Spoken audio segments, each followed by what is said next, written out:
dabayaaqadii qarnigii 18aad ayaa ninkii la oran jiray Henry Fall waxa uu bilaabay in uu sameeyo cilmi baaris la xiriirta waxa lagu sheegay in aanu xiriir u dhaxayn karin da'da qofka iyo calaamadaha ku yaala farahiisa.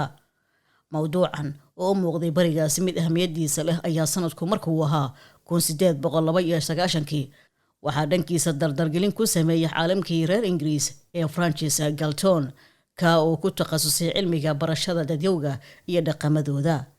waxaana uu la yimid hindise lagu ogaan karo farqiga iyo kala duwanaanshaha u dhaxeeya faraha bini'aadamka. sanad kadib waxaa dambi lagu helay qofkii ugu horeeyay oo fal dambi geystay kadib markii laga qaaday faro lagu ogaaday.